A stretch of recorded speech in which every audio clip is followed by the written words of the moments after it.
información solamente para comentar. Sí, buenos días, Valeria. Para comentarles sobre la situación de la sesión pasada, ninguna se presentó, entonces pues avisé a la dirección porque tengo que dar reporte, yo tengo que dejar constancia de la clase y si no dejo la constancia, entonces tengo que avisar por qué sucedió esto y me informó la directora académica porque expuse la situación por lo menos de quien me mandó mensaje a WhatsApp y me comentó que no iba a haber justificación de asistencias de la sesión pasada y pues que perdíamos se perdía la sesión de ese día, pero nada más para que supieran que ella está enterada de la situación. También sabe por qué no asistieron y me dio la instrucción de no justificar las asistencias, ¿vale? Solamente para comentarles. Y ahora sí vamos a comenzar con este otro tema. La sesión pasada íbamos a revisar el ejercicio de los morfemas, ya no lo vamos a hacer porque si no, no nos va a dar tiempo. Vamos a pasar directamente al otro tema, que sería comenzamos con este extracto de la filosofía. Concebimos a la sociedad como un conjunto de individuos, familias, empresas e instituciones que persigue la superación de sus integrantes para lograr el bien común. Entendemos que el ser humano es por naturaleza un ser trascendente y a la vez un ser social que para vivir en forma armónica decide sujetarse a normas y códigos de conducta. Y con este extracto de la filosofía vamos a dar paso a nuestro siguiente tema, que sería la introducción a la sintaxis. ¿Cómo van con la lectura que había quedado para estas sesiones? Si no mal recuerdo, creo que ya para hoy era la fecha en la que habría que leer el texto, ¿no?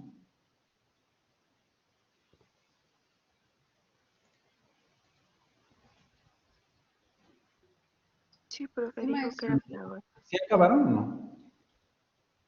Está larga la lectura, pero no sé si, como está en español, no sé si se les hizo más fácil, entonces, ¿sí la terminaron?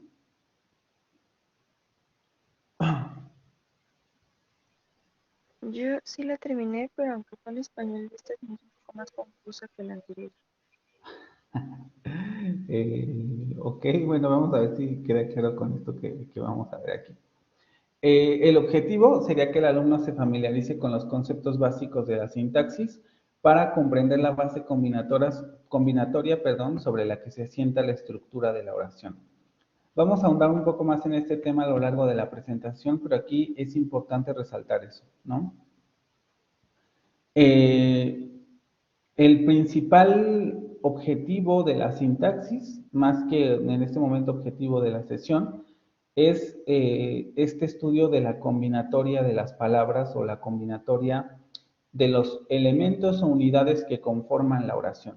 Porque conforme vayamos avanzando nos daremos cuenta que la oración va más allá de la palabra o las estructuras que se combinan al interior de la oración va más allá de la palabra, porque las propias palabras pues ya entran en combinaciones por sí mismas, generando lo que se conoce como sintagmas. Pero aquí nos vamos a familiarizar con esta base, ¿no? La base combinatoria de las unidades que conforman la oración.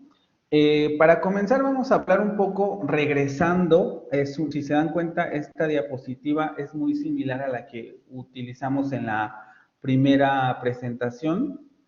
Hay que recordar esto nuevamente, ¿no? El estudio de las lenguas naturales parte de dos supuestos, que las estructuras más extensas están compuestas por unidades más pequeñas, y esto también ya lo vimos, para recordar los niveles precedentes que han estudiado, ya vimos que existe esta particularidad.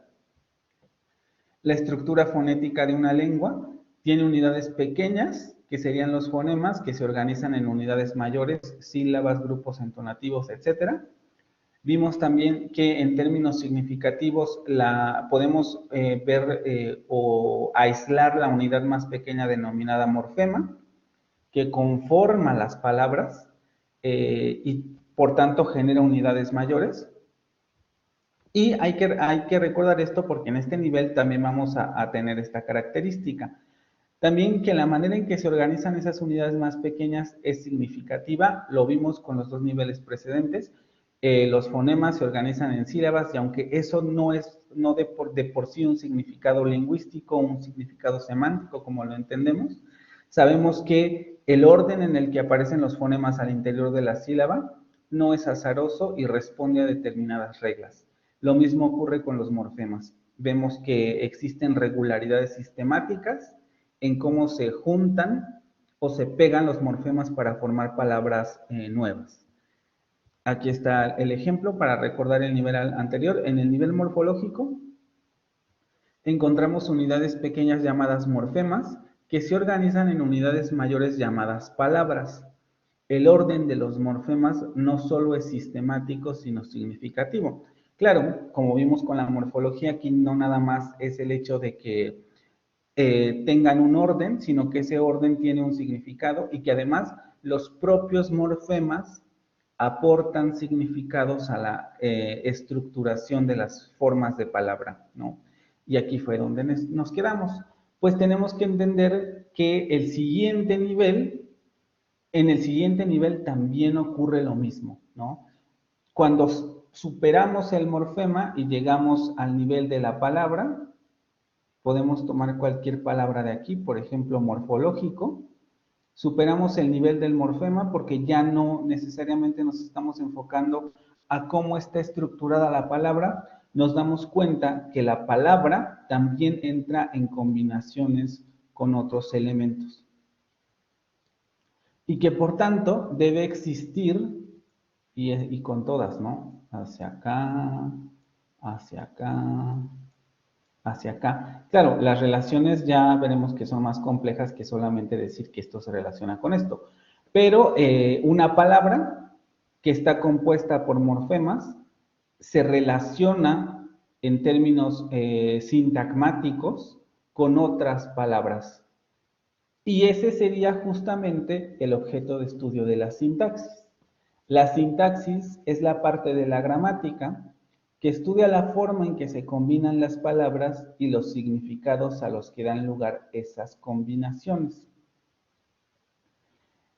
Como parte de la gramática, la unidad mínima de análisis de la sintaxis es la palabra. Hay que ver o explicar un poquito más esta definición. Es la parte de la gramática que estudia la forma en que se combinan las palabras. Y aquí nos habla de un primer elemento, ¿no? Las palabras entran en combinación y entonces ese va a ser el primer objeto de estudio de la sintaxis. Pero después, y justamente es lo que dice aquí, cuando esas palabras se combinan, forman estructuras superiores, que es un poco lo que se deduce de lo que viene, y los significados a los que dan lugar esas combinaciones, porque las palabras combinadas, es decir, una palabra aislada, no necesariamente puede funcionar como, o tiene un significado, pero digamos que cuando hablamos, cuando elaboramos textos, etcétera, el significado de un determinado texto, de una determinada oración, de una determinada estructura de la lengua, no se reduce a lo que significa una palabra, sino que el sentido se elabora a través de la combinación de todas las palabras. Y es lo que dice después. Esas combinatorias dan lugar a significados particulares. Veremos que aquí habría que distinguir muy claramente entre significados, pero por el momento entendamos eso, ¿no? Las palabras entran en combinación, las palabras serían las unidades mínimas de estudio de la sintaxis. Se combinan, forman estructuras superiores y esas estructuras superiores tienen un significado particular que no necesariamente se reduce al significado de las palabras de manera individual.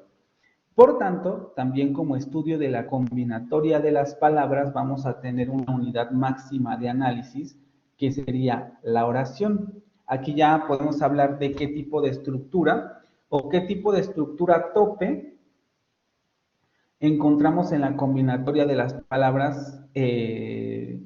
Aquí me voy a meter un poco en complejidades porque es importante tener esto claro. Cuando hablamos de la combinatoria de palabras, estamos poniendo, o por lo menos en esta definición, y si se acuerdan un poco en la lectura también, un tope a la combinatoria que decimos, bueno, vamos a centrarnos en la combinación de las palabras hasta el nivel de la oración. Pero como ya han visto en sus clases de gramática, si es que ya la han tenido, sabemos que las palabras no solamente se combinan en oraciones.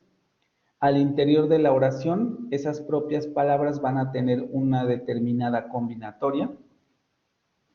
Incluso podemos ir haciendo un esquemita, ¿no? Supongamos que todos estos son palabras y todas estas conforman una oración.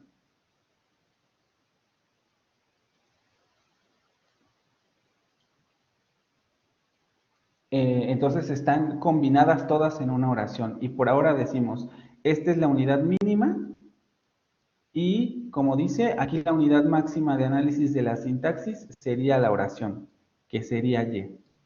Pero como sabemos, que ya han estudiado gramática y un poco el propósito de este curso es este, al interior de esta unidad superior también existen otro tipo de combinatorias, ¿no? Por ejemplo, estas palabras podrían tener otra estructura, estas podrían tener otra estructura, etcétera, ¿no? O sea, antes de llegar al nivel de la oración, las palabras entran en otro tipo de combinatorias.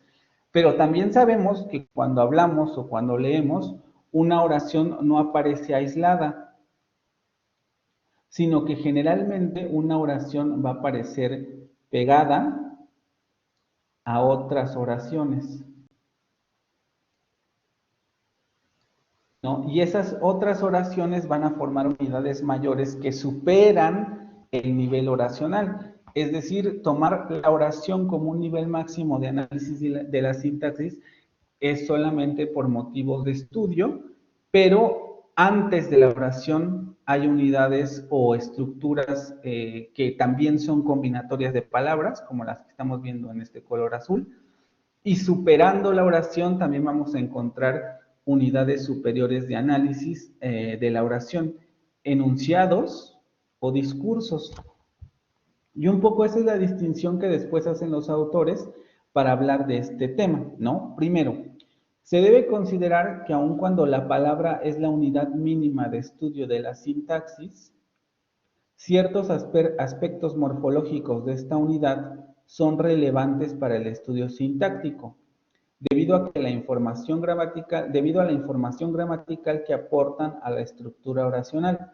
Y esto un poco ya lo vimos, aunque no necesariamente de manera muy profunda, cuando hablamos de morfología. Y haremos un ejercicio después de terminar esta presentación para ver qué tanto influye la morfología en los procesos sintácticos. Pero aquí, por ejemplo, podríamos tomar la base o como base para ejemplificar el español. Si nosotros consideramos que cuando decimos la palabra es la unidad mínima de estudio de la sintaxis, podemos ver determinados procesos morfológicos que dependen o más bien, que determinadas combinaciones de palabras al interior de esta oración están dadas o son perceptibles por la morfología de la lengua. Esto no necesariamente ocurre en todas las lenguas, hay lenguas en donde ocurre menos y ocurre más. Si pensamos, por ejemplo, en el inglés, veremos que hay menos morfología, tiene morfología, pero hay menos morfología flexiva. Si pensamos en el francés, decimos, se parece mucho al español y parecería tener mucha morfología flexiva. Pero como hablamos en la presentación precedente, sabemos que, por ejemplo, las conjugaciones verbales del francés han perdido los morfemas en términos fonológicos y entonces ya no necesariamente vemos que existe una morfología flexiva tan rica como en español. Pero en español eso no ocurre. Si consideramos, por ejemplo, la palabra, nos daremos cuenta o podemos decir de primer momento una palabra en femenino y es una palabra femenina y singular. y nos vamos a dar cuenta que esa información morfológica que está codificada por la terminación, porque no aparece el morfema S, no nos dice palabras, sino dice palabra.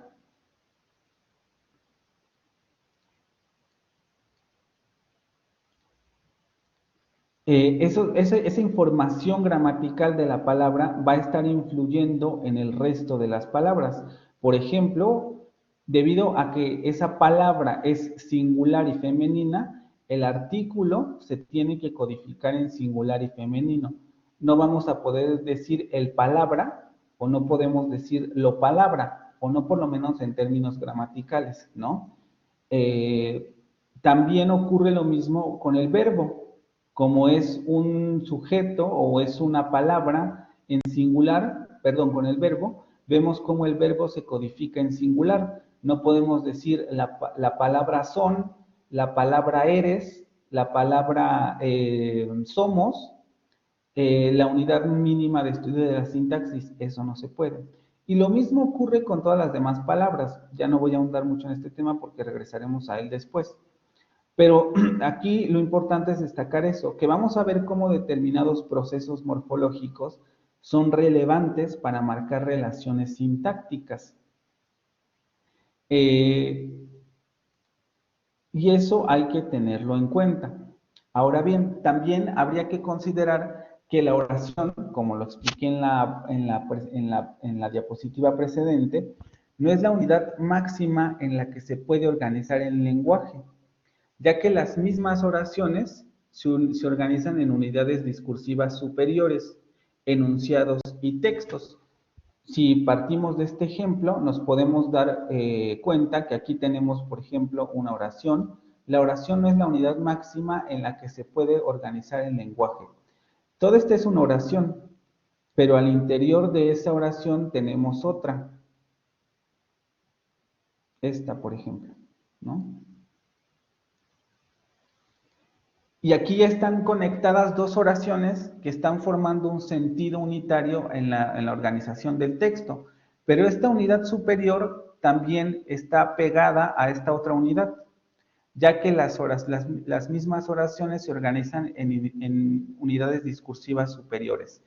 Es decir, tenemos tres oraciones que conectadas, unidas por alguna razón de sentido, una razón de comunicación que yo quiero transmitir, forman una unidad superior denominada texto, porque esa sola viñeta es un texto y está tratando de comunicar un sentido. Y aquí nos damos cuenta que la oración no sería la unidad máxima en la que podemos organizar el lenguaje. Podemos tomarla como base para decir, bueno, el tipo de sintaxis que yo voy a hacer se detiene en el nivel oracional, es decir, me voy a enfocar en el nivel, en los átomos o en las partes, ¿cómo decirlo? En los, en el nivel, no, es que esa palabra no. Me voy a enfocar en estas unidades atomizadas en el sentido de que no voy a considerar su relación con los otros elementos, es decir, yo me quedo en esta parte, no voy a considerar su relación con los otros elementos y tampoco, por ende, voy a considerar los marcadores de discurso o ese tipo de cosas, sino que simplemente me voy a detener en esas unidades. Y las relaciones que elaboren entre ellas ya no va a ser objeto de estudio de mi análisis. Pero podemos también considerar la existencia o la posibilidad de analizar la relación entre oraciones y estaríamos hablando de otro tipo de sintaxis. Es un poco también lo que dice el autor del texto.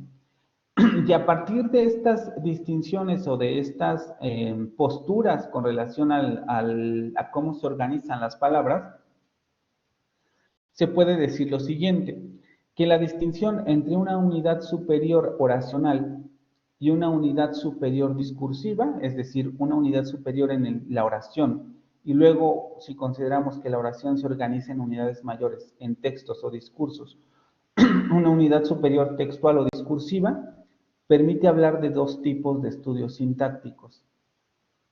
la sintaxis oracional, cuyo límite va a ser la oración, y la sintaxis del discurso, cuyo límite va a ser el discurso. Esto es relevante porque en este curso nos vamos a enfocar en la sintaxis oracional. Si ustedes revisan su programa, prácticamente toda la parte central del programa se refiere a la sintaxis oracional.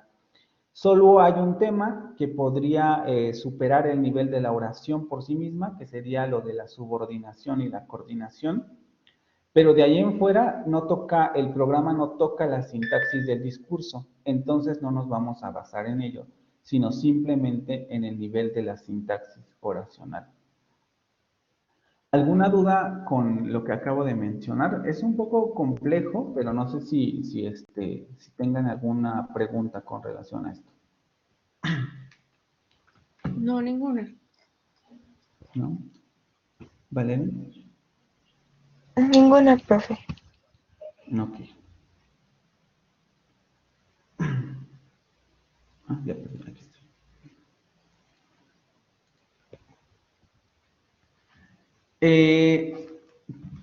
Pasando al siguiente tema también que expone la lectura, la definición, vean cómo nos habla de dos situaciones, ¿no? Es la parte de la gramática que estudia la forma en que se combinan las palabras y los significados a los que dan lugar esas combinaciones. Y por eso mismo conviene hacer una distinción entre sintaxis y semántica, o más que una distinción, tratar de delimitar cuáles son los elementos semánticos relevantes para la sintaxis. Este es un problema que ha sido abordado durante todos los estudios sintácticos, porque siempre nos damos cuenta de que la combinatoria de las palabras responde a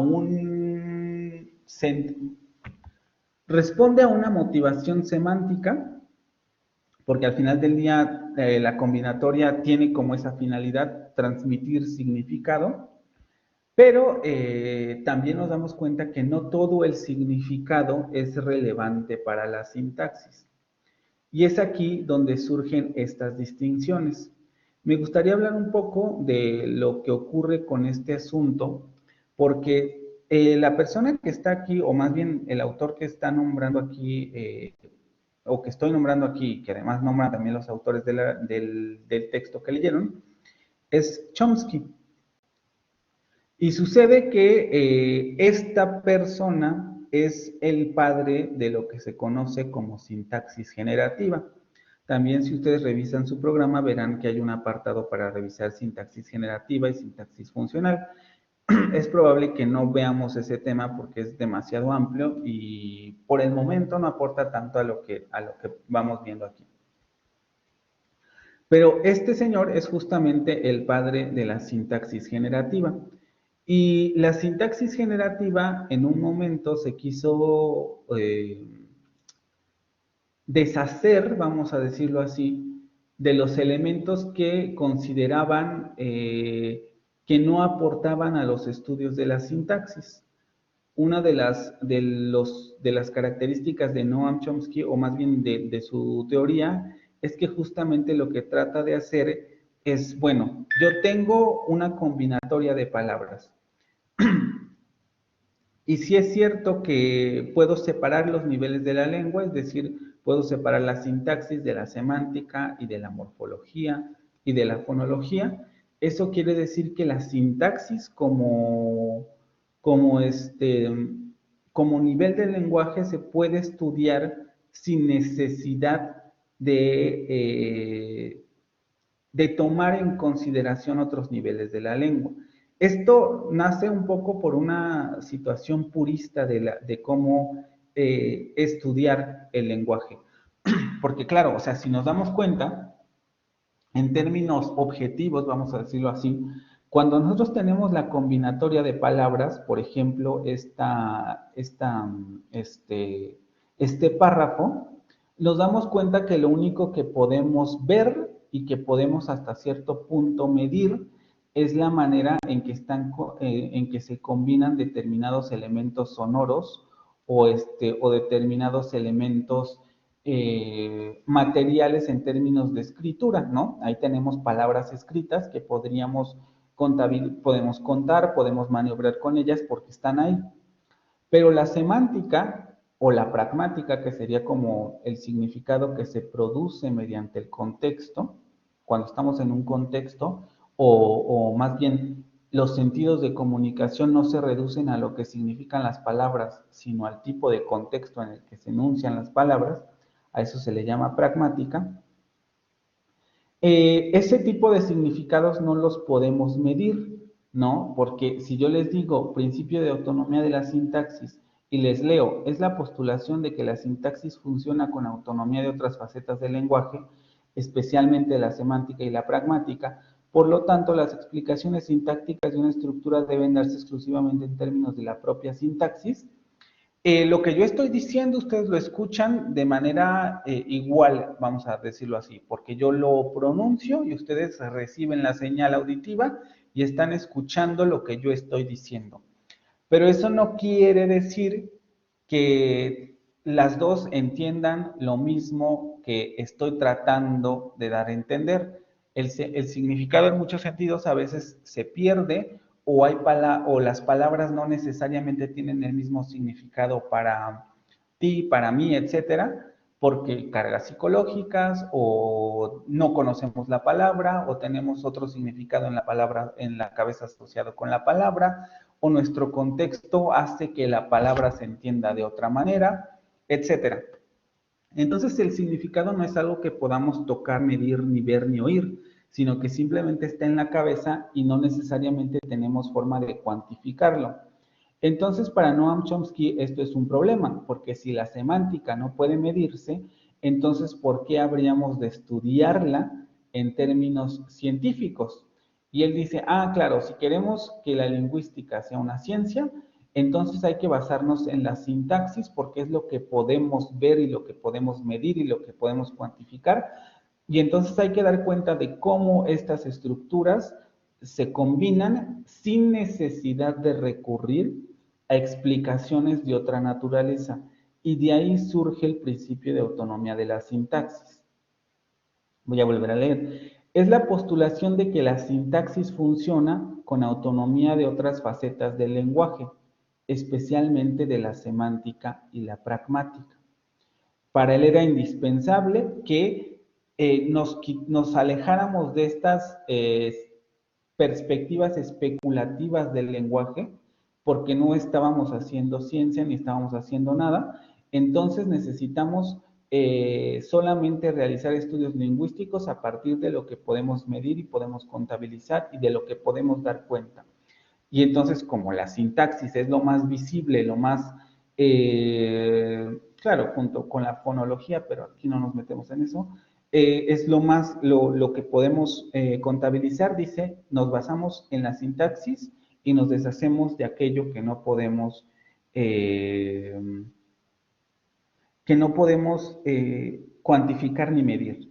Por lo tanto, las explicaciones sintácticas de una estructura deben darse exclusivamente en términos de la propia sintaxis. Y esta es quizá una de las frases que más suele costar trabajo comprender. ¿Qué quiere decir esto? Que bueno, como efectivamente yo me quiero deshacer de la semántica y la pragmática, cuando yo esté analizando una estructura sintáctica, no puedo hacer referencia a otro tipo de conceptos o elementos que no sean sintácticos. Referirse a la semántica y a la pragmática, no. Si yo en mi explicación lingüística sobre determinada combinatoria de palabras doy una explicación semántica, ya estoy incurriendo en una violación a este principio, porque el principio me dice, no, tu explicación debe ser exclusivamente sintáctica, debes utilizar conceptos de sintaxis. Es por eso también que en muchos sentidos leer a este señor es difícil, porque como se deshace de muchos de los términos que conocíamos antes, digo, es difícil antes porque ahora como, pues este señor de 1960 estaba exponiendo esta teoría generativa del lenguaje. Entonces, en ese momento, pues era algo nuevo, pero actualmente ya es algo muy conocido y ya es un poco más digerible. pero como se deshace de todos estos elementos, trata de elaborar una explicación puramente sintáctica y se hace una explicación demasiado matemática y a veces hasta cierto punto difícil de comprender porque no quiere dar cuenta de ningún tipo de significado. Y entonces dice, toda la explicación debe ser a partir de conceptos, elaboraciones sintácticas. Si no existe el concepto, lo inventamos, pero que sea exclusivamente sintáctico. No puede hacer referencia a la semántica y a la pragmática. Obviamente, él propone su teoría, avanza el tiempo, en un principio parece que la teoría funciona, la va reelaborando más, va haciendo sus elaboraciones teóricas. Llegó un punto, por allá también de 1970, en donde de repente, bueno, desde antes ya se le habían hecho críticas porque varios científicos también, o más bien varios estudiosos de la lengua habían dicho, bueno, sí, se ve muy bonita la teoría, pero no da cuenta de estos ejemplos, ¿no? Tenemos determinados ejemplos y aquí, ¿cómo hacemos para estudiar esto sin recurrir a la semántica y a la pragmática? Y entonces Chomsky siempre trató como de limpiar la sintaxis de la semántica y de la pragmática o de otras ciencias, y la teoría se fue haciendo más compleja y cada vez le tenía que meter más cosas para explicar lo que no quería explicar a través de la sintaxis y la semántica. Y entonces llegó un punto, obviamente, por los 70, 80, en donde la teoría no es que desaparezca, porque de hecho se sigue utilizando y es muy buena para explicar muchas cosas, pero la teoría empieza a ser cuestionada, ¿no? Y es aquí donde podemos hablar, un poco como lo que explican los autores, de dos tipos de sentido que adquiere este principio a lo largo de los estudios sintácticos. En un principio, a partir de la postulación de Chomsky, y en muchos sentidos, los que hacen sintaxis generativa en esa época, o Chomsky nada más como ejemplo principal, lo entienden este principio de autonomía lo entienden en un sentido estricto. Es decir, que a la sintaxis solo le correspondería dar cuenta de las propiedades que hacen gramatical a una oración dentro de una lengua determinada. Esto por ahora va a quedar un poco también hasta cierto punto no comprensible porque tenemos que entrar a qué significa gramaticalidad, pero tomando en cuenta que ustedes ya hicieron la lectura, saben a qué me refiero con gramaticalidad, ¿no? Entonces, en términos del principio de autonomía de la sintaxis, este sentido estricto se refiere a lo que dice textualmente Chomsky. Hay que dar cuenta de la sintaxis o de la gramaticalidad de una oración en términos puramente sintácticos.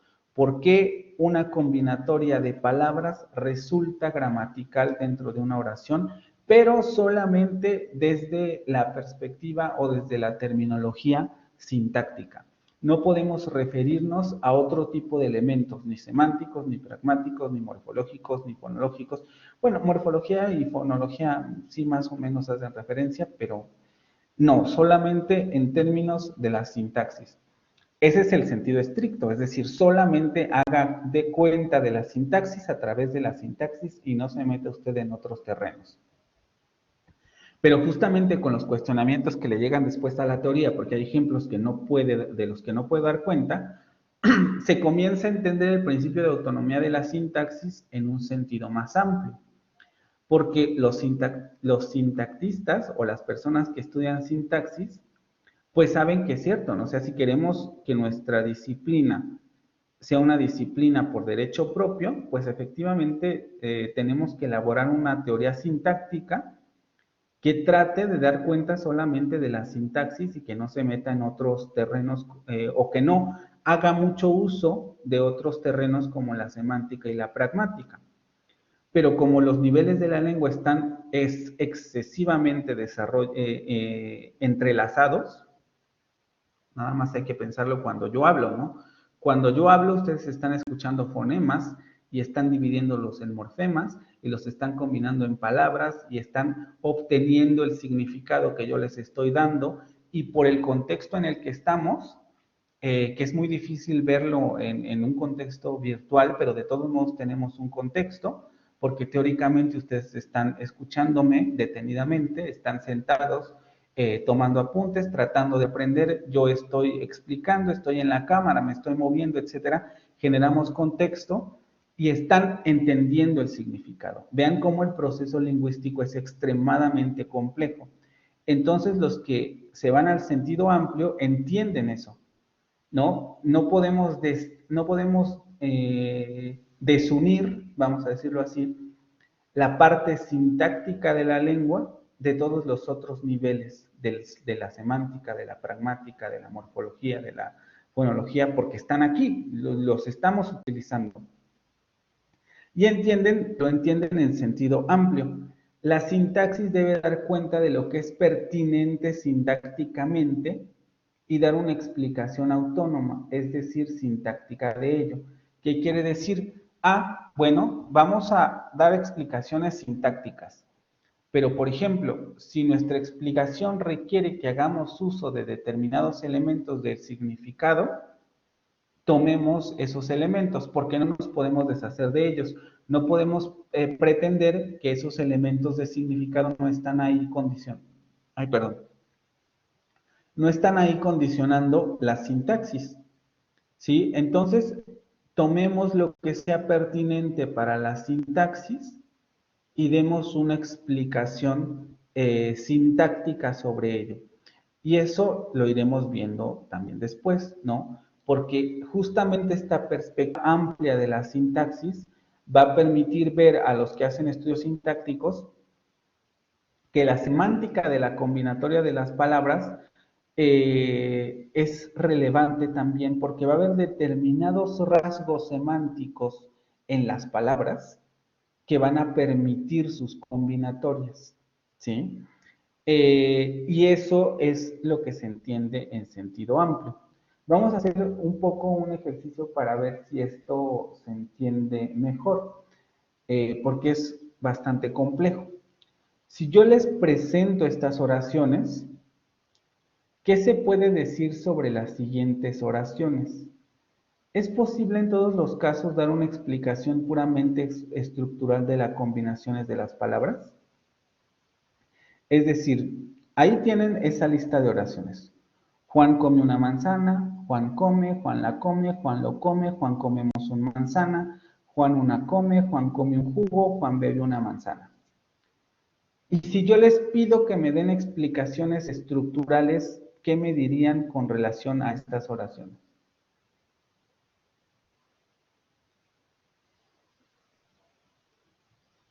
Pues yo diría que el de Juan comemos un manzana y Juan bebe una manzana. Bueno, es que son varias. Juan come un jugo. Ajá, esas tres. Juan comemos un manzana. Ay, no es cierto. Juan una come, Juan come un jugo y Juan bebe una manzana. Yo diría que tienen errores, ¿cómo se le dice? De coherencia. ¿Por qué? Coherencia. Bueno, porque digamos que en la oración de Juan comemos una manzana, digamos que está mal estructurada, entonces sería como no ponerlo en plural, el comemos, porque pues así ya no tiene sentido la oración, y un pues tampoco entraría, entonces podría ser una manzana.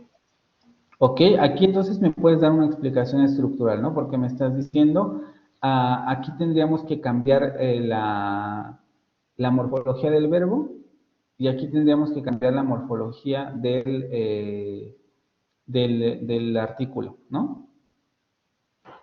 Aunque Así estamos haciendo uso de conceptos morfológicos, porque debemos decir, bueno, aquí tendríamos que cambiar esos elementos para que estuviera bien estructurado.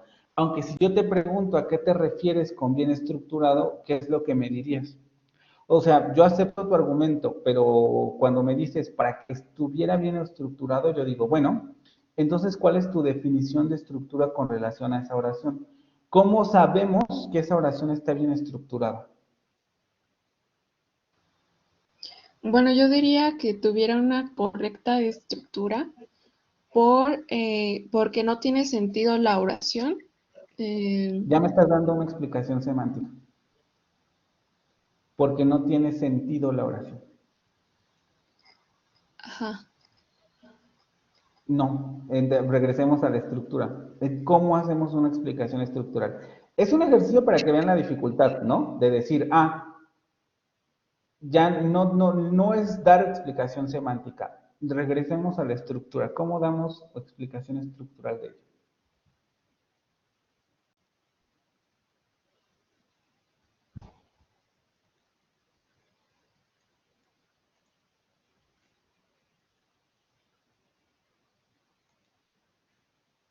Valeria me está hablando, ¿no? Valeria.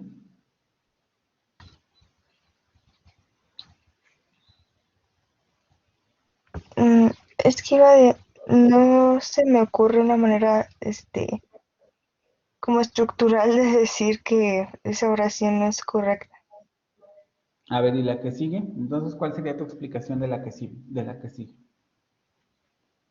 Mm, pues es incorrecto decir Juan una come porque no se sabe qué es lo que está comiendo, ¿no?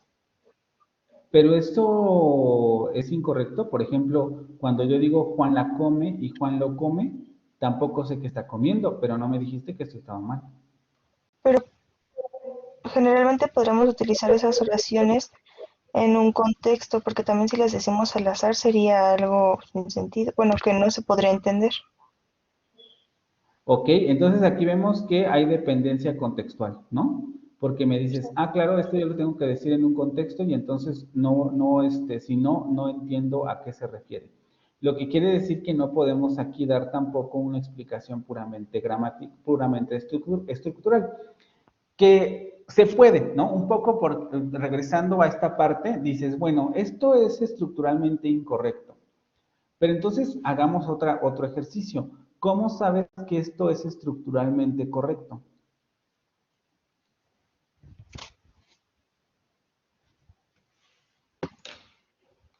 Porque en sí lleva un orden, ¿no?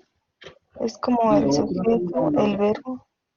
Mm, sí tienen orden, pero no se podría decir que es entendible. Por ejemplo, si decimos Juan come una manzana, tenemos el sujeto, el verbo, el artículo y un objeto. Se entiende lo que está haciendo. Y las otras, por contexto, podríamos entender lo que se está haciendo.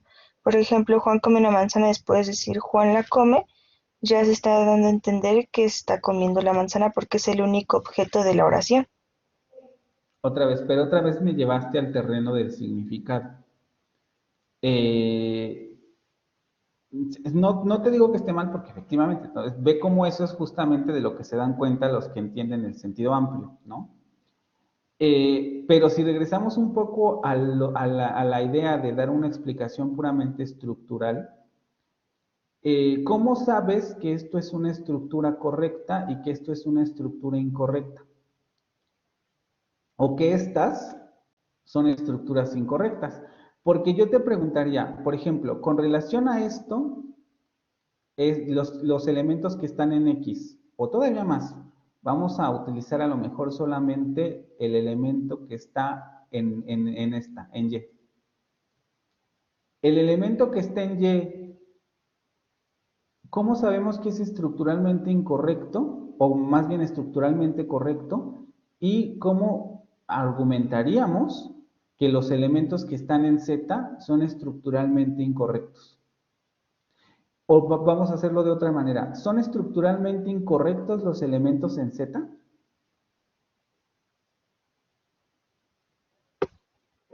No se podría decir que son incorrectos, pero tampoco podría decir que están bien, ya que gramaticalmente están siguiendo el mismo orden que la oración de arriba, pero el Mm. significado de las palabras no concuerda con las de las que, A bueno, ver, con las que están dame el ligando. orden. Así, Juan come un jugo no es incorrecto, pero decir que come un jugo es algo ¿Por qué que no es no incorrecto? se puede entender.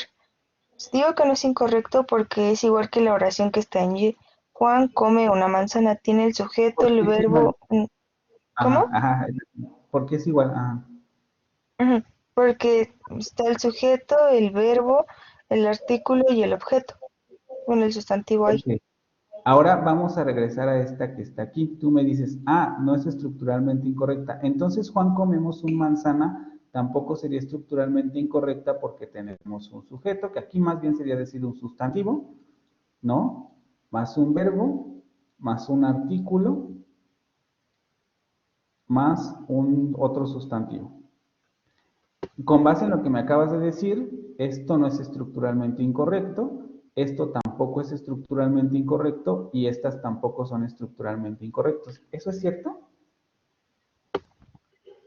Mm, podría decir que sí son correctas las dos de abajo. Juan comemos no por la conjugación en la que está el verbo ay, se me olvidó cómo se le llamaba el ¿no? Pero bueno, ese Ujú. no está conjugado a las palabras, ni, por ejemplo, Juan es tercer persona. El verbo también tendría que estar en tercer persona para que se pueda considerar correcto. Estaríamos hablando de este, ¿no? Ujú. ¿Solamente el verbo? No, el verbo y el artículo. Ok, entonces aquí ya me estás dando otro tipo de explicación. Dices, bueno, no solamente tiene que ver con el orden de los elementos, porque tenemos un sustantivo, tenemos un verbo, tenemos un artículo y tenemos otro sustantivo, ¿no? Y si cuando me das solamente este argumento, yo te digo, bueno, si esto es cierto, esto quiere decir que esto es correcto, quiere decir que esto es correcto y quiere decir que estos dos son correctos. Y todavía más, querría decir que esto es incorrecto y que esto es incorrecto y que esto es incorrecto. Ojo, solamente me estoy deteniendo en este primer argumento, ¿no? Porque me dice, sigue en el mismo orden. Ok, si nos basamos en el orden, ¿eso querría decir que esto es incorrecto? Y luego me dices, bueno, también tendríamos el argumento de que esto tenemos un sustantivo en singular y primera persona, bla, bla, bla, y por tanto tendríamos que aquí ya estamos dando una explicación estructural.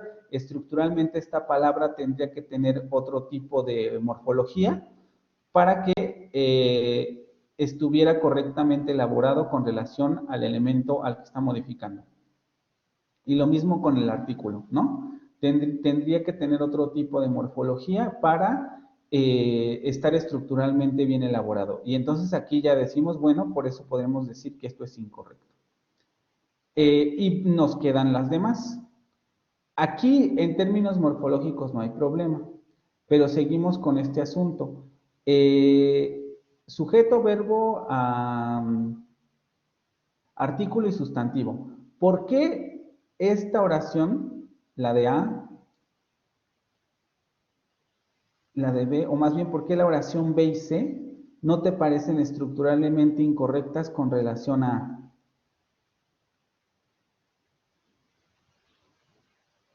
Pues no me parecen incorrectas porque siguen el mismo orden, bueno, Otra orden vez que la de, explicado. ajá, y aparte está la tercera persona, el verbo está correctamente conjugado, el artículo es entendible y el sustantivo, pues ahí está acorde al artículo.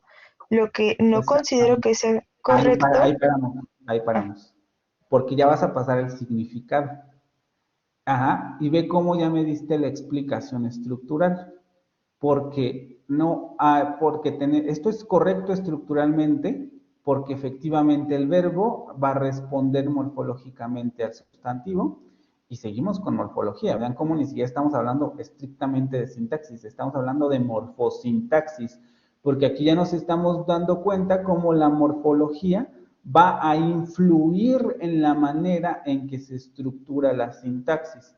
Y me dices, es correcto porque efectivamente, correcto estructuralmente, porque el verbo va a conjugarse con relación al sustantivo, y luego porque el artículo está utilizado adecuadamente para determinar al sustantivo al que modifica, cosa que no ocurre aquí. En Juan comemos un manzano, ¿no? Lo mismo ocurre con el siguiente. El verbo va a estar con concordar con el sustantivo, y luego también el artículo va a estar correctamente utilizado para determinar este elemento. Y aquí ya estamos dando cuenta de por qué estructuralmente esto es correcto. Todavía nos queda Juan una come, Juan la come, Juan lo come y Juan come. Aquí podríamos otra vez repetir, no sé si borrar, pero es que sí está muy encima. A ver si podemos utilizar otro color para que se entienda. Aquí podríamos otra vez regresar a ese problema. Aquí tienes un sustantivo, luego tienes un artículo, bueno, es que no es un artículo, es un pronombre. Tienes un pronombre y luego tienes un verbo. Sustantivo, pronombre y verbo, estos dos.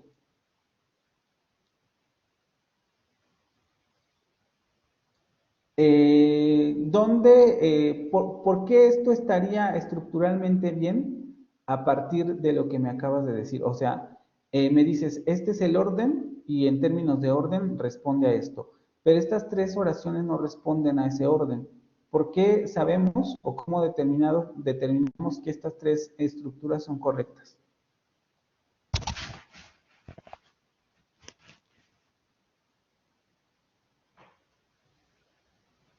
Blanca, también que no te he escuchado. Sí, es que estoy pensando. ¿Podría ser por lo mismo de la conjugación?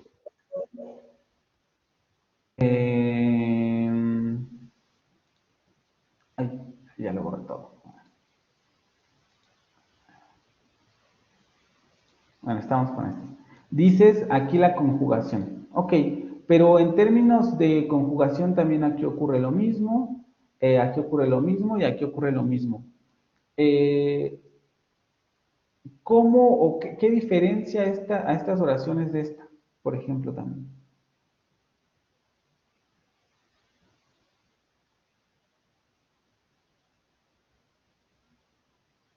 Porque un poco el argumento era, si lo regresamos a este, vemos aquí cómo tenemos el argumento de la morfología y el argumento del orden. Aquí ya no se cumple el argumento del orden, porque yo digo, bueno, aquí ya no tengo un sujeto, o más bien un sustantivo, un verbo, un artículo y un sustantivo. Aquí esto ya no se cumple. ¿Cómo determinamos que esas estructuras son correctas? ¿Y cómo determinamos que esta no lo es?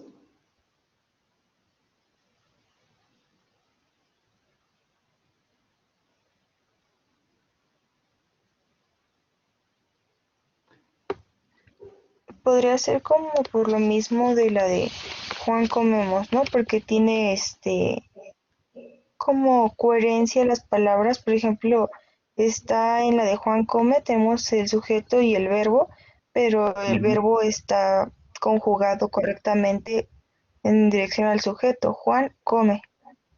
ujú. Esto está correcto, ¿no? Ujú. Podríamos decirlo. Ajá, y luego. Decir Juan la come también sería correcto, aunque el orden se esté como cambiando, ¿no?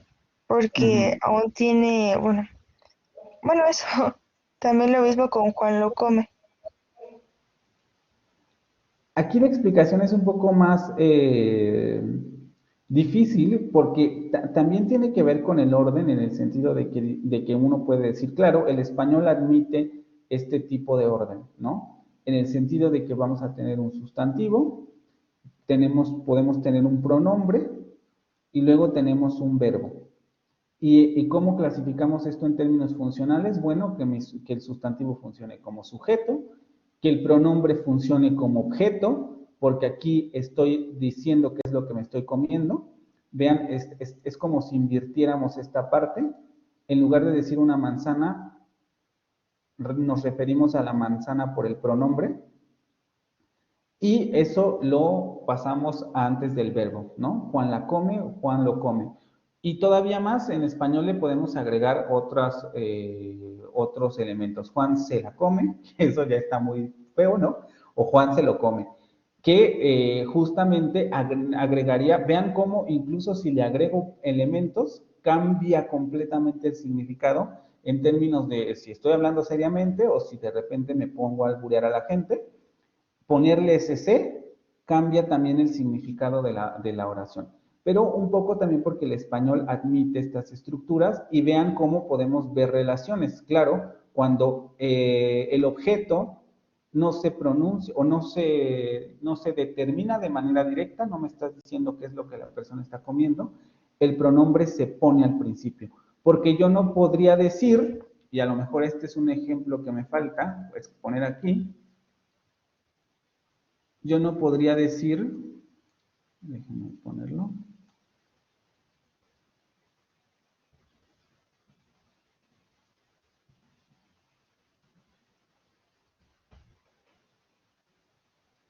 Juan cómela, ¿no? Juan cómela, eso yo no lo puedo decir. Sabemos que existen otras lenguas en que esto se ocurre. Por ejemplo, o que incluso el sujeto se repite cuando se realiza o se cambia el sentido de la oración. Por ejemplo, en francés, si preguntamos por el sujeto, lo que, no, si preguntamos por lo que, si transformamos una oración en su parte interrogativa, generalmente al verbo se le pega el pronombre de la cosa que estemos preguntando. Pero en español no podemos hacer esto. Juan cómela. Podríamos en el español antiguo tener algo como Juan cómesela, ¿no? Pero no, además también suena muy, muy extraño. Pero no tenemos este orden. Vean cómo incluso el español, y aquí ya vamos entrando a los conceptos que siguen en la siguiente presentación, prohíbe esta estructura. Te dice, no, esto tú no lo puedes elaborar. Tú tienes que seguir este orden estructural para que tus oraciones sean correctas. Este elemento que tú no estás nombrando directamente, no lo puedes poner en la misma posición.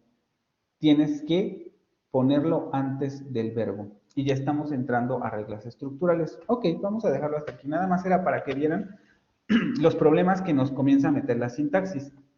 Y solamente para ir cerrando, aquí encontramos una extrañeza porque este no es un pronombre. ¿Sí? Estamos tratando de sustituir a una cosa que se está comiendo, pero una no funciona como un pronombre o no necesariamente funciona como un pronombre. Es muy difícil que funcione como un pronombre. Cuando decimos Juan se come una, o Juan se come una, el que funciona como el pronombre, o más bien justamente el significado viene dado por esa combinación, por Juan se come una, por el se y por el una. Entonces, esta estructura está prohibida por el español, no prohibida, pero difícil de escuchar.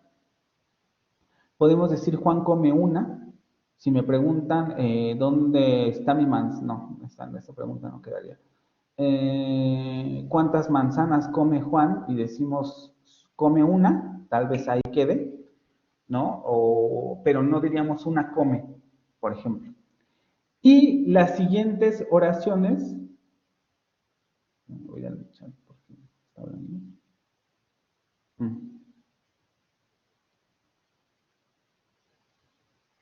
Y efectivamente las siguientes oraciones, el asunto es que estructuralmente son correctas y el problema es el significado. Y aquí ya podemos ver cómo hay determinados elementos que requieren de otro tipo de explicaciones, sobre todo estos, ¿no? En donde decimos, bueno, pero tú tienes ahí oraciones que estructuralmente son correctas, pero ¿por qué en el español estas estructuras no se admiten? O por ejemplo, cuando decimos Juan la come, Juan lo come, ok, eso está estructuralmente bien porque el español admite ese tipo de estructuras, pero ¿cómo sabemos qué es esto?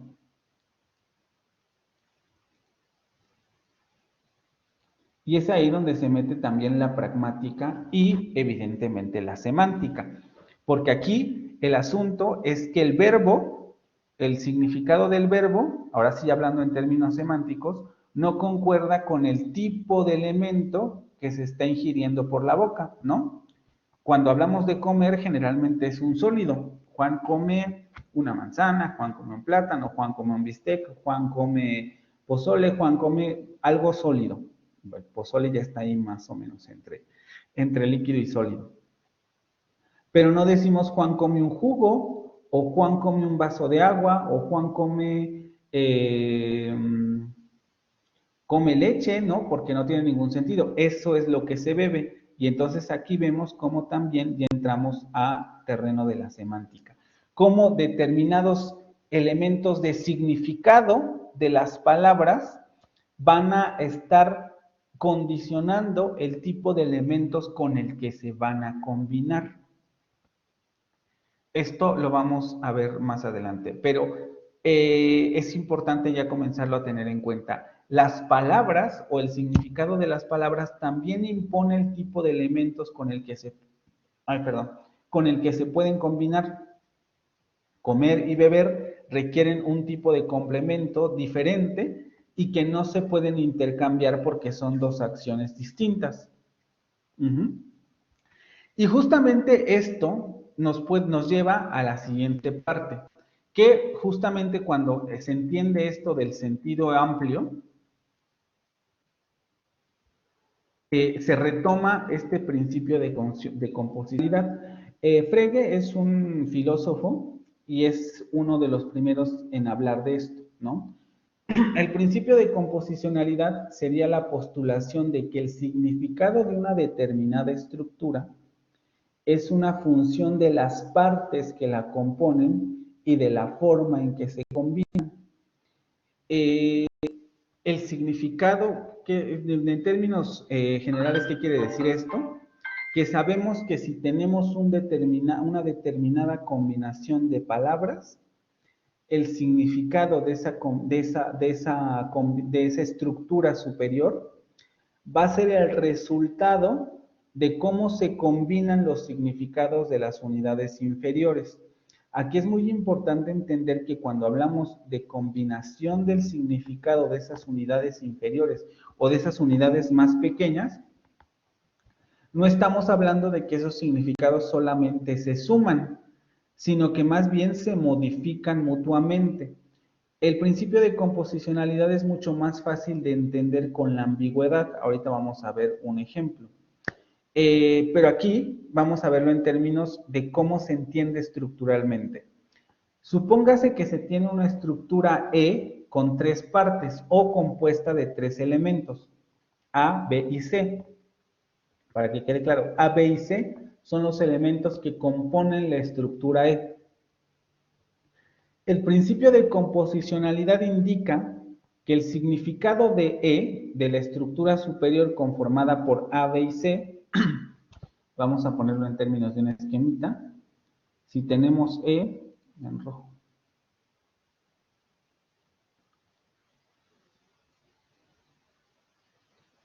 el resultado o el significado de E va a depender de cómo se combinen los elementos que lo conforman A, B y C.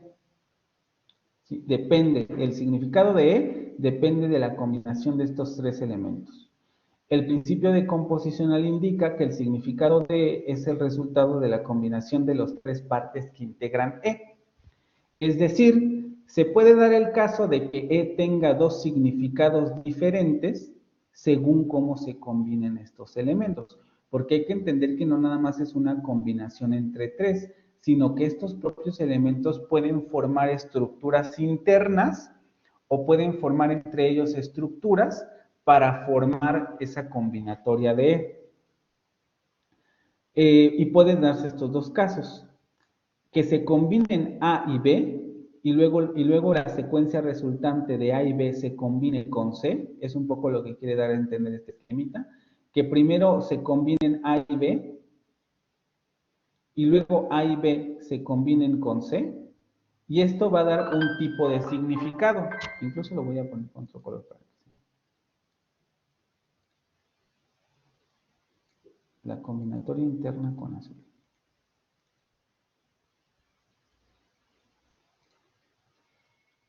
Que A y B se combinen luego con C para dar este significado y va a tener un significado. Con esa combinatoria, E va a tener un significado particular, pero también puede darse el caso de que E, que sigue compuesto por A, B y C, que sería el tercer punto, que se combine A con el resultado de la combinación entre B y C, es decir, que primero se combinen B y C,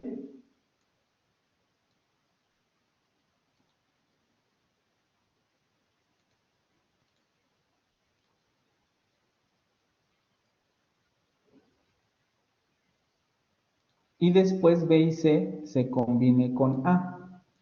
Y esto va a dar un significado diferente a E. Eso es a lo que se refiere el principio de composicionalidad, que los elementos internos se organicen de maneras diferentes, va a dar como resultado una combinatoria o un significado diferente en la combinación. Y esto lo podemos ver en la ambigüedad.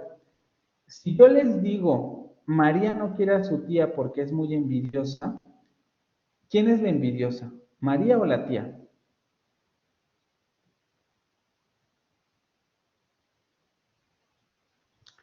María no quiere a su tía porque es muy envidiosa. ¿La tía? Es que podrían ser las dos. Exactamente. Y eso se da por el principio de composicionalidad. Esta oración se analiza de manera diferente. Porque aquí estoy tratando de ser didáctico, no sé si se logre, pero vamos a ver si se puede. Cuando tenemos la oración, María no quiere a su tía porque es muy envidiosa, no nos queda claro quién es la envidiosa. No sabemos si es la tía o si la envidiosa va a ser María.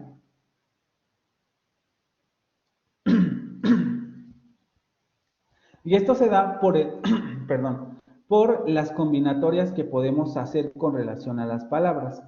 Podríamos suponer que el adjetivo envidiosa, o esta parte que habla de es muy envidiosa, está en combinación con María. Vean, María sería el elemento A en rojo. Luego tendríamos un elemento de no quiere a su tía, B, y el elemento de porque es muy envidiosa, C. Y puede darse la situación de que María lo combinemos con C. María es muy envidiosa o María, porque es muy envidiosa, no quiere a su tía. Y luego esos elementos A y C se combinen con B para formar el significado de que María es la envidiosa y que por eso no quiere a su tía. María, porque es muy envidiosa, no quiere a su tía. O podríamos tener la otra combinatoria entre A y B, que generalmente es la más común porque se entiende que generalmente el adjetivo se le pega primero al primer elemento que aparece, no siempre, pero generalmente se le pega al primer elemento que aparece, que María no quiere a su tía porque su tía es muy envidiosa y este sería el elemento C, que su tía es muy envidiosa.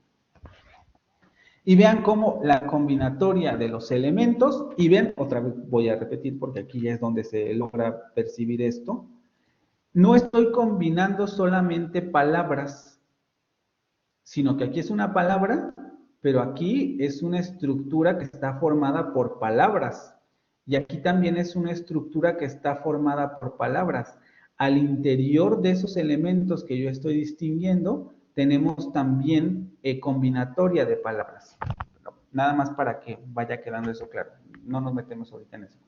Pero la combinatoria de estos elementos A, C y B, si los combinamos de dos maneras diferentes, van a tener como resultado un significado diferente, ¿sí? ¿Alguna duda con relación a esto? Con el principio de composicionalidad. No, profe, ninguna. Esta parte es interesante y tal vez un poco el ejercicio que les voy a pedir de tarea, que lo vamos a discutir en la siguiente clase, va a ser que busquen oraciones ambiguas o frases ambiguas, con que investiguen una o dos para el ejercicio, y traten de explicar por qué son ambiguas. Y la siguiente sesión, cada una expondrá alguna de las oraciones que hayan escogido. Tratar de a lo mejor hacer un esquema para que lo puedan presentar en el grupo y me expliquen por qué esa combinatoria de palabras de las oraciones o frases que escojan, por qué son ambiguas.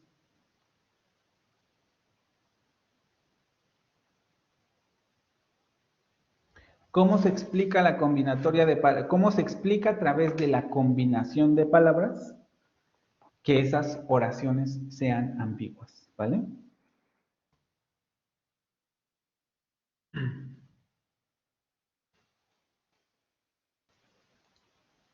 ¿Sí? Sí, profe. Ok, nada más. Déjenme borrar esto y pasamos a la siguiente parte. A partir de ahí podemos, con los ejercicios que hemos hecho, se pueden distinguir dos tipos de semántica, que son las que generalmente se toman como, o que tienen objetos de estudio diferenciados tanto en semántica como en sintaxis. La primera sería la semántica léxica, que es la que ustedes conocen desde la primaria. Es la semántica que estudia las palabras independientemente de su comportamiento gramatical. Aborda el tipo de relaciones que establecen las palabras, por ejemplo, si están en relación de antonimia, si están en relación de sinonimia, etcétera. Su unidad o multiplicidad de significados, si solamente significan una cosa, si significan varias cosas. Sus niveles de uso, si es coloquial, si es un cultismo, etcétera. Sus valores de uso, si lo ocupamos como eufemismo, es decir, para no decir algo que queremos decir, como un insulto, si lo ocupamos como un albur, si lo ocupamos como un agradecimiento, etcétera. Y sus clases léxicas, los campos semánticos que establece, qué tipo de clase léxica es, etcétera. Algunos de estos factores intervienen en la semántica composicional, pero la semántica léxica es la que ustedes conocen de manera regular, la que se puede ver en los diccionarios, por ejemplo, porque se centran en la palabra solamente como unidad con significado. Es decir, esa unidad mínima tiene significados y esos significados en muchos aspectos entran en relación de significados con otras unidades del mismo sistema. Con otras palabras, blanco y negro. Los puedo poner en una oración, pero por sí mismos, blanco y negro o bueno y malo, por ejemplo, en nuestra cultura, son palabras relacionadas porque entran en oposición. Y ni siquiera tengo que elaborar una oración. Simplemente con mencionarlas ya vemos el contraste, malo y bueno. Y sabemos que esas dos palabras son antónimos porque están relacionadas de esa manera en nuestra lengua. Malo es lo opuesto a bueno, ¿no? Y ya podemos describir los rasgos semánticos de cada palabra, ¿no? Bueno, a lo mejor algo que hace bien, algo, porque ni siquiera estoy diciendo persona buena ni persona mala, estoy diciendo bueno, algo que hace bien o algo que es positivo, y malo, algo que es negativo, algo que no hace bien, etc. Y esas relaciones están entre palabras, ni siquiera tengo que elaborar una oración. A eso se dedica la semántica léxica. Pero la semántica composicional es el estudio de los rasgos de significado de las palabras que son pertinentes para dar cuenta de sus pautas combinatorias. Esta semántica está indisolublemente ligada a la sintaxis y forma parte de sus métodos explicativos. Y esto un poco ya lo vimos con estas oraciones. Cuando nosotros tenemos la idea de que efectivamente este verbo y este verbo requieren de un complemento diferente, porque semánticamente aquí no van, estamos hablando de que vemos que existen rasgos semánticos de las palabras que exigen determinados elementos o que exigen que esa palabra se combine con determinados elementos. Es decir, estos rasgos imponen pautas combinatorias a los elementos que aparecen alrededor. Es lo que ocurre aquí. El verbo comer y el verbo beber, así, comer y beber, tienen una relación. No podríamos decir necesariamente que de antonimia, pero hay una relación de algún tipo, porque ambos se refieren a la ingesta. Evidentemente hay un contraste de significado, pues porque no es lo mismo beber que comer, pero comparten esta situación de ingerir algo por la boca, ya sea algo líquido o sólido, ¿no? Incluso hay ahí un tipo de comidas que podrían estar a la mitad. No es tan extraño escuchar que alguien diga beber caldo, porque el caldo es líquido y también se puede beber. Beber sopa no es algo común en español de México, pero en algunos lados ocurre. Beber sopa, pero porque son comidas que tienen como líquido, ¿no? Están ahí entre ser sólidas y líquidas. Pero vean cómo ese rasgo, que sea sólido o que algo sea líquido, imponen también un tipo verbal, porque evidentemente vean cómo la relación no nada más es del verbo hacia el objeto, sino que también sería del objeto o de la parte o de lo que se bebe hacia el verbo, porque esto es un líquido y entonces los líquidos generalmente se beben, no se comen. Esto es un sólido y los sólidos generalmente se comen, se mastican, se muerden, pero no se beben, ¿sí? Entonces, hay determinadas pautas semánticas de las palabras que obligan a que se combinen con determinados elementos. Y eso es a lo que se le denomina semántica composicional, o, dicho de otra manera, es lo que estudia la semántica composicional. ¿Alguna duda entre la diferencia entre semántica léxica y composicional? No. Creo que no, profe.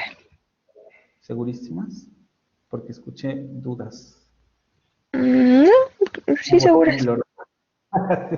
Ok. Y por último, en esta presentación veríamos el siguiente concepto, que son como los conceptos más importantes para entender la sintaxis.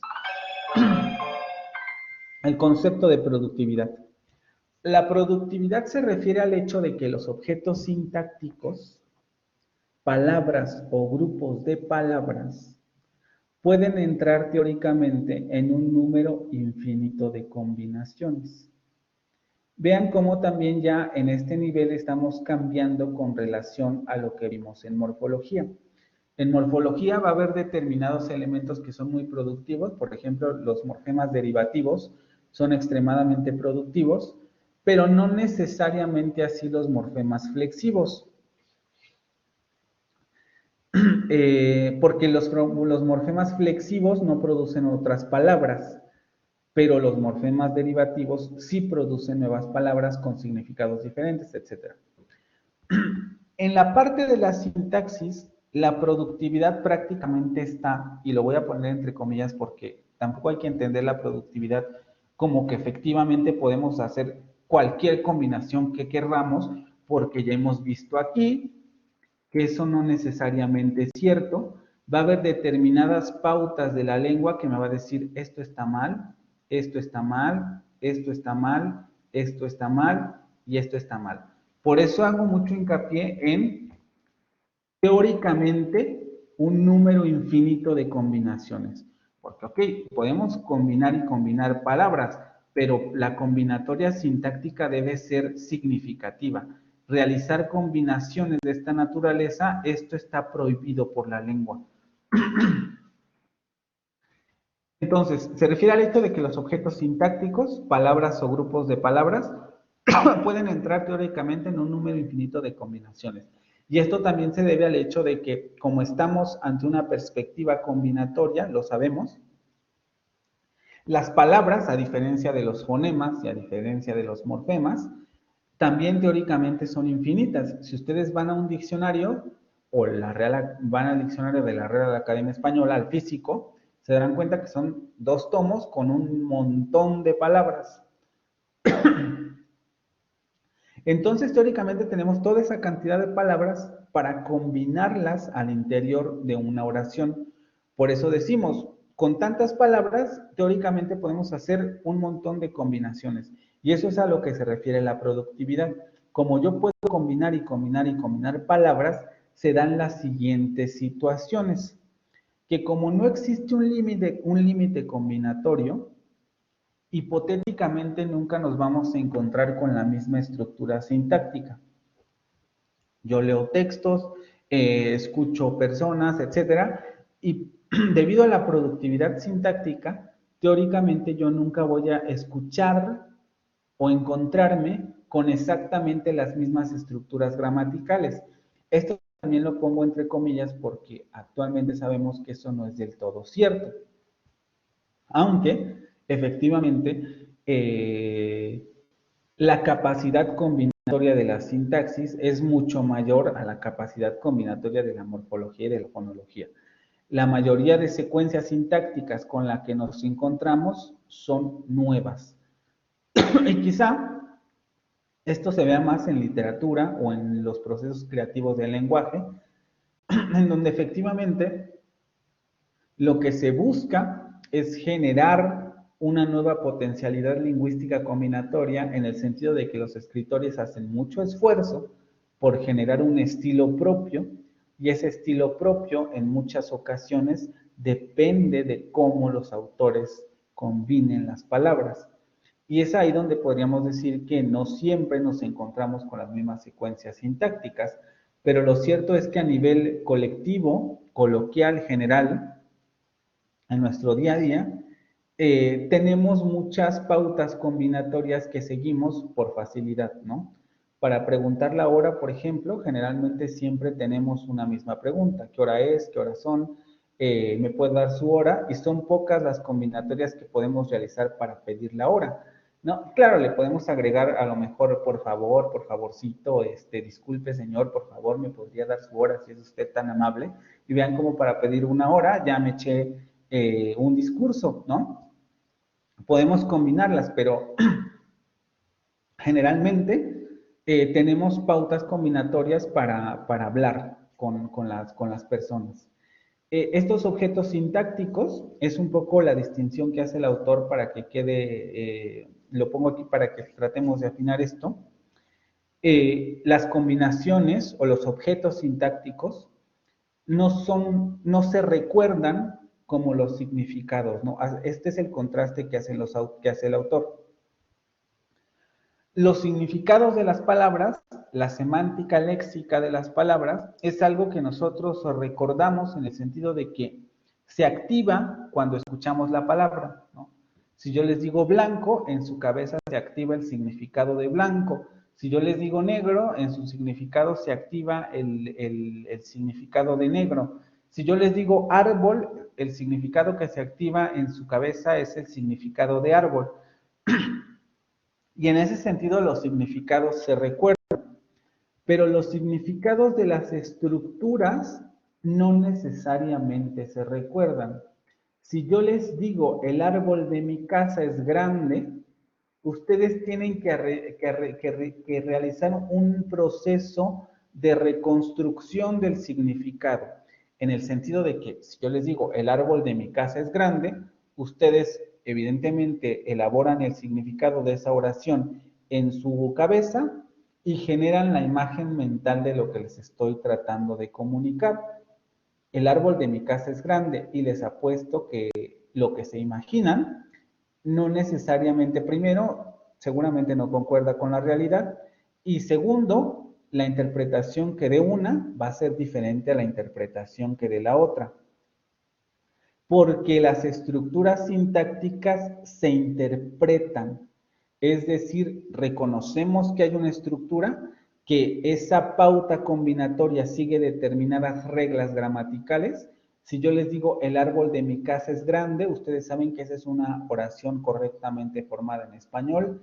Tiene su sujeto, tiene su verbo, tiene su objeto, perdón, tiene su verbo, tiene su predicado y está bien hecha la estructura. Reconocen esa estructura como elemento del español y la interpretan a partir de reconocer que esa combinatoria debe tener algún significado. Entonces pueden reconstruir el significado de esta lengua o de esa oración.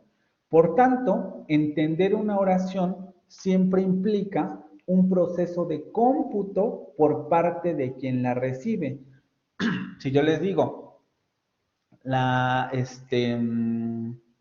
árbol de mi casa es grande, ustedes computan, vamos a decirlo así, la oración, la procesan como en un computador, aunque el proceso en la cabeza es extremadamente rápido, y realizan la interpretación de los significados, ¿no? Porque además hay que considerar cuando alguien les habla, que también eso también es importante, porque efectivamente eso sí podríamos decirlo. Quizá no siempre se van a encontrar la misma estructura sintáctica porque también va a estar modificada por procesos de entonación, por el tipo de contexto en el que se utilice. El significado de una palabra a veces va a cambiar dependiendo del contexto en el que se utilice esa palabra.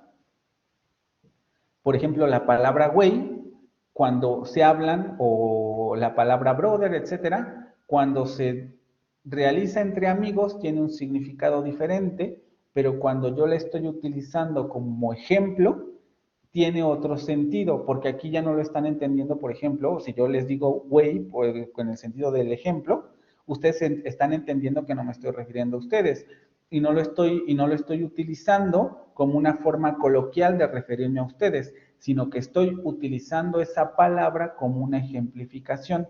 Y entonces computan o realizan un proceso de interpretación diferente por el tipo de combinación con el que entra esa palabra, güey en el contexto de sus amigos, y güey aquí como ejemplo, y cada uno de esos elementos además está en un contexto diferente que produce interpretaciones diferentes. Y eso es a lo que se refiere la productividad. ¿Alguna pregunta con relación a esto? No, profe. No, profe. Con relación a la lectura, ¿estos conceptos ya quedaron claros o todavía hay problemas? No, ya están claros. Había unos que no había entendido, pero ahorita con la explicación ya quedó claro. Esto es la primera parte de la lectura, ¿no? La siguiente presentación vamos a entrar a lo que sería sintaxis normativa, sintaxis descriptiva y sintaxis explicativa, solamente para hacer un pequeño ejercicio final y entender un poco mejor lo de la morfología o la relación entre morfología y sintaxis. ¿Qué me podrían decir sobre estas tres oraciones, sobre estas tres lenguas diferentes? Que la oración prácticamente significa lo mismo, pero en términos estructurales, ¿todas son iguales?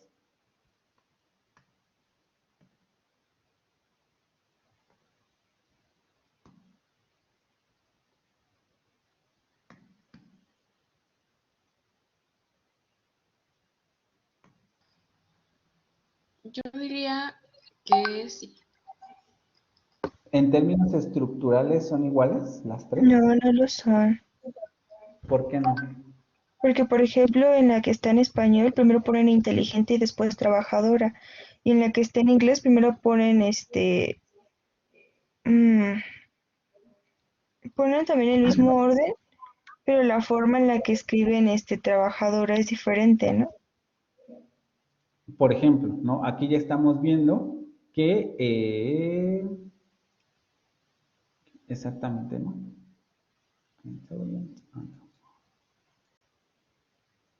Working. Y me dices, bueno, aquí por ejemplo vemos que la palabra trabajadora se realiza de otra manera, ¿no? Es lo que me dijiste ahorita. Sí, también ¿Eso es todo? estudiante. No, también Ajá, estudiante. En la de arriba está al principio y en la que está en inglés está hasta el exactamente, final. exactamente. En español tenemos que primero colocamos al sustantivo y en inglés esto no ocurre. Los adjetivos generalmente van antes que el sustantivo. ¿Qué más?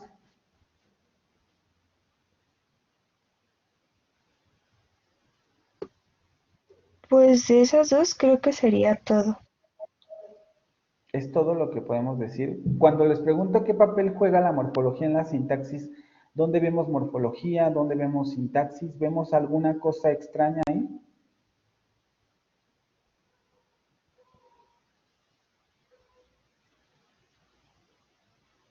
Por ejemplo, en francés no vemos nada extraño tampoco, o no se nos ocurre nada extraño.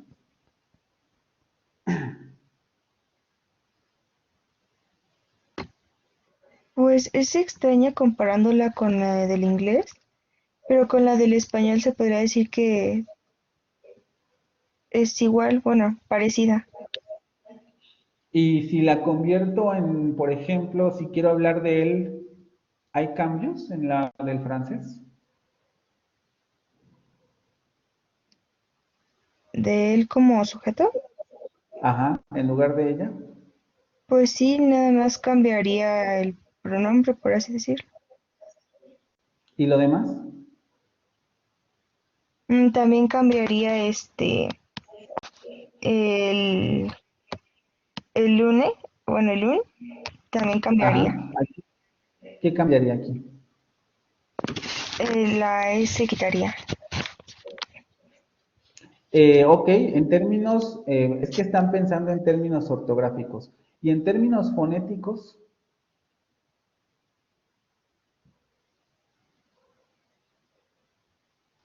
En términos, ¿qué, perdón? fonéticos de pronunciación, ¿hay cambios en esta oración? No, no Cuando cambiaría. il, Bueno, justo como dice mi compañera, únicamente el pronombre. y lo demás quedaría fonéticamente exactamente igual. Sí, porque en francés, También esto. cuando es femenino únicamente lo que cambia, no sé,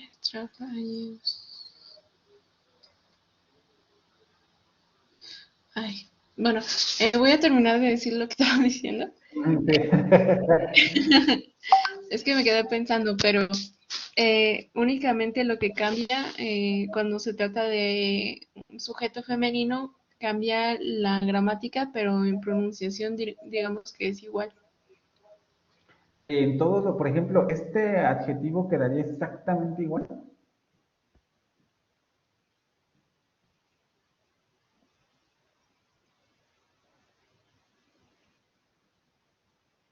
Y les pregunto eso porque, a ver, ¿y si yo transformo esto al masculino?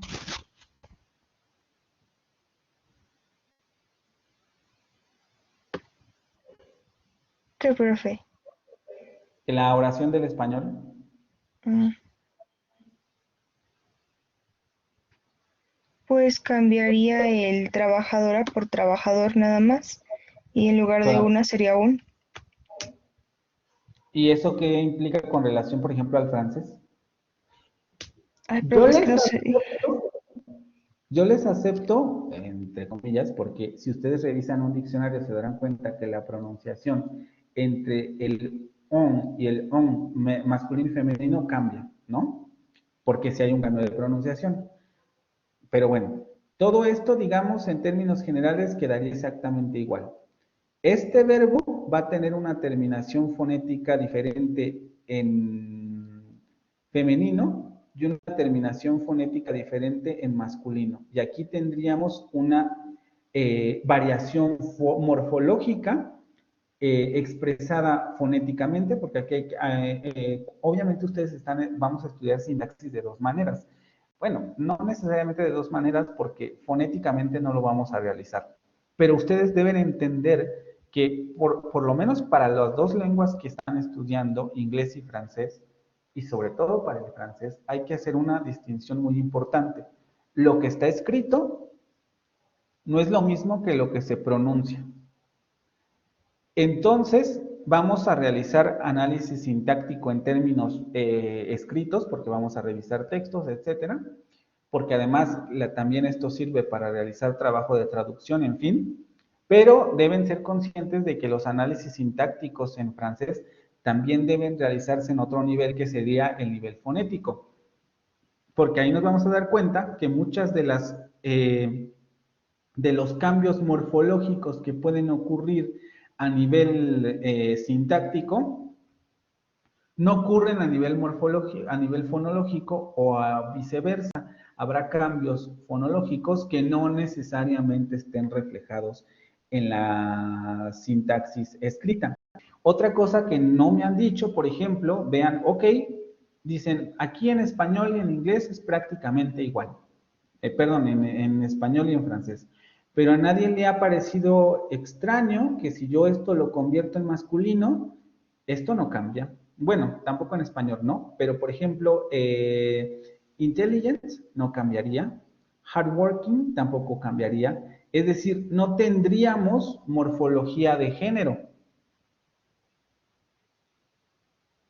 ¿Sí? Si aquí cambiáramos a lo mejor a es una profesora inteligente y trabajadora, y aquí les pongo, she's an intelligent and hardworking teacher, vemos cómo teacher no va a adquirir morfología de género. Y sin embargo, en español, sí va a adquirir morfología de género, porque no voy a decir él es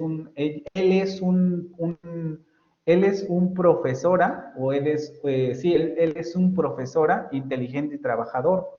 Tengo que cambiar la morfología al género masculino. Él es un profesor inteligente y trabajador. Lo mismo va a ocurrir con francés, en términos ortográficos, a pesar de que tal vez en términos fonológicos eso no se escuche. Por eso es tan relevante entender eso. La morfología, o va a haber lenguas, como por ejemplo el español, en el que la morfología va a ser extremadamente fuerte y va a producir cambios combinatorios. Si yo cambio esa oración a él, toda la oración prácticamente va a cambiar. En términos de profesor, vamos a tomar el ejemplo del profesor. Él es un profesor inteligente y trabajador. Todas las palabras que pueden tener morfología de género deben cambiar al masculino. No va a ocurrir así con el inglés. Si yo pongo he, todo va a quedar exactamente igual. He is an intelligent and hardworking teacher.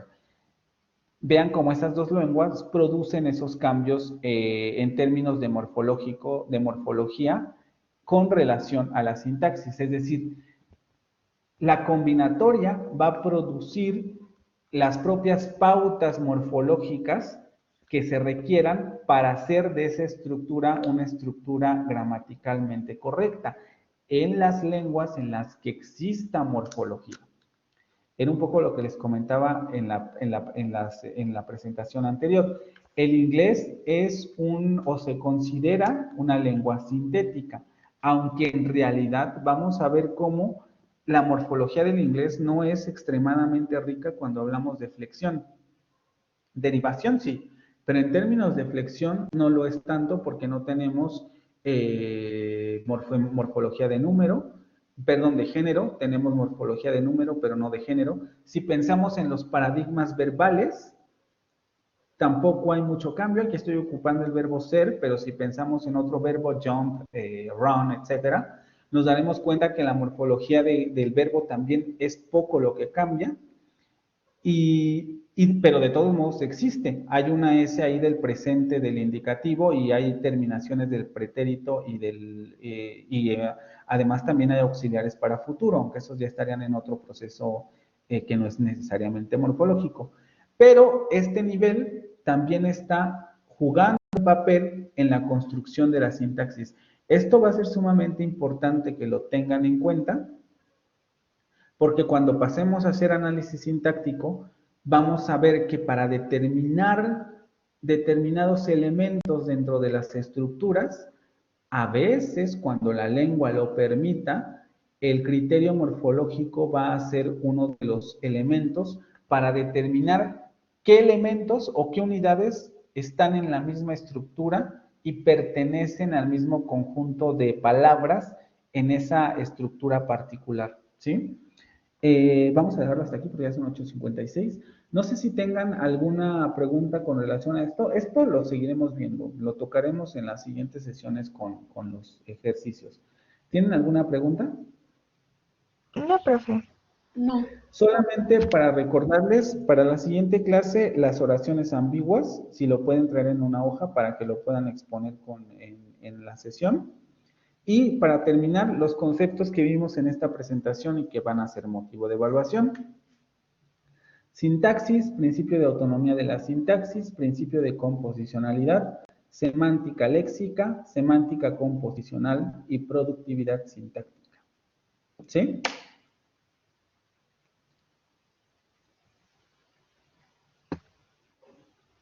Sí, profe, gracias.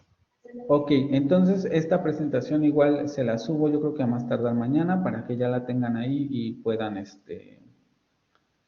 estudiarla o lo que tengan que hacer. Y nos vemos el viernes con el ejercicio y para pasar al siguiente tema, ¿vale? Muy bien, gracias, profe. Nos vemos, hasta luego. Gracias, profe. Hasta luego.